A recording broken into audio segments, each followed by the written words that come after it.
জ্ঞান শুধুমাত্র বই পড়ে হয় না, আধ্যাত্মিক শক্তির মাহাত্ম্য অনেক বেশি। তাই তথাকথিত নিরক্ষর হয়েও রামকৃষ্ণ পরমহংসদেব অমন অবলীলায় বলতে পেরেছিলেন, টাকা মাটি, মাটি টাকা। কিন্তু বলুন তো দেখি, কথাটা কি তিনি ঠিক বলেছিলেন? নমস্কার, মোটিভেক্স বাংলায় সকলকে স্বাগত। আশা করি সকলেই ভালো আছেন।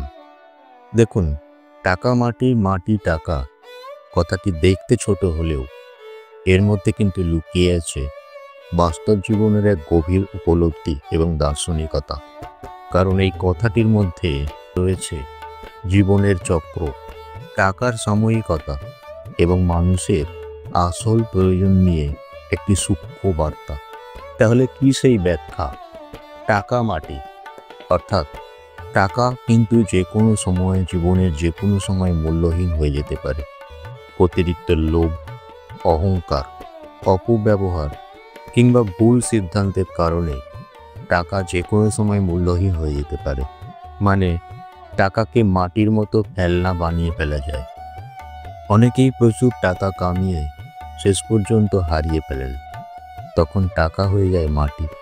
আর মাটি টাকা, মাটি অনেক সময় টাকা হয়ে দেখা দেয়। পরিশ্রম, কৃষি, শিল্প ইত্যাদি দিয়ে মাটি থেকে আয় করা সম্ভব।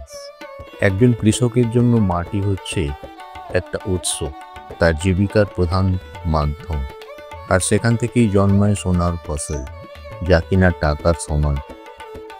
দেখুন, মূলত টাকা দিয়ে আমরা আমাদের মৌলিক চাহিদাগুলি পূরণ করি। অন্ন, বস্ত্র, বাসস্থান, শিক্ষা এবং স্বাস্থ্য অর্থাৎ চিকিৎসা আমরা করতে পারি। টাকা সঞ্চয় এবং বিনিয়োগ করলে ভবিষ্যতের নিরাপত্তা নিশ্চিত হয়। এটা তো ঠিক। চাকরি, ব্যবসা, ভ্রমণ, শিক্ষা সমস্ত রকমের প্রয়োজনীয়তা কিন্তু টাকা দিয়ে মেটে।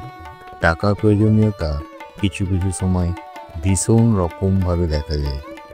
ধরুন, আপনি একটি দোকানের সামনে দাঁড়িয়ে আছেন। আপনার ছোট ছেলেটি বা মেয়েটি আপনার কাছে একটি খেলনার জন্য বায়না করছে, কিন্তু আপনার পকেটে যেহেতু সেই সামর্থ্য নেই, আপনি তাকে সেই খেলনাটা কিনে দিতে পারছেন না। তখন কেমন লাগবে বলুন তো? আপনার ইনকাম কম, তাই বাজেট কম। আপনি অনুষ্ঠান বাড়িতে খুব সামান্য কিছু জিনিস নিয়ে উপস্থিত হয়েছেন। যদি দেখেন সেই কারণেই, শুধুমাত্র সেই কারণেই আপনাকে কম পাত্তা দেওয়া হচ্ছে, তখন কেমন লাগবে বলুন তো? তর্কের খাতিরে ধরে নিলাম, জামাই ষষ্ঠীতে আপনি শ্বশুরবাড়ি গেছেন, নিয়ে দেখলেন আপনার চেয়ে অন্য জামাইদের যেহেতু ইনকাম বেশি, তাদের রোজগার বেশি, তাই তারা একটা এক্সট্রা গুরুত্ব পাচ্ছে। তখন আপনার কেমন লাগবে? আপনি যদি অর্থনৈতিক কারণে আপনি আপনার সহধর্মিণীর সামান্য শখ আহ্লাদ মেটাতে অক্ষম হন, পরিবর্তে আপনাকে কথা শুনতে হয়, তখন কেমন লাগবে? আপনি শখ করে রেস্টুরেন্টে খেতে গিয়েছেন। খাওয়া দাওয়ার পর বিল মেটাবার সময় বুঝতে পারা যায় টাকার গুরুত্ব কতটা। আপনার টাকা পয়সা কম থাকার জন্য আপনি একটু পালিয়ে পালিয়ে বেড়ান, কোথাও যেতে চান না। আর সেই কারণে আপনার বন্ধুরাও আর আপনাকে ডাকে না। কেমন লাগবে বলুন তো? হয়তো এটাও দেখলেন, আপনার টাকা পয়সা কম বলে সমাজের মানুষজন আপনাকে সহানুভূতিও দেখাতে চায় না। কেমন লাগবে তখন? তবু মনে রাখা দরকার, টাকা কিন্তু গুরুত্বপূর্ণ অংশ হতে পারে জীবনের, কিন্তু এটাই মূল লক্ষ্য নয়। কাজে টাকার অহংকার করা উচিত নয়, কারণ টাকা যে কোনো সময় মাটি হয়ে যেতে পারে। বরঞ্চ মাটির মতো পরিশ্রম করা উচিত, কারণ একদিন না একদিন সেই মাটি আবার টাকায় রূপান্তরিত হবে। মোদ্দা কথা, টাকা কিন্তু চিরস্থায়ী নয়। সম্পর্ক, সততা, মাটির সঙ্গে মাটিতে পা রেখে চলা, এটাই হলো আসল।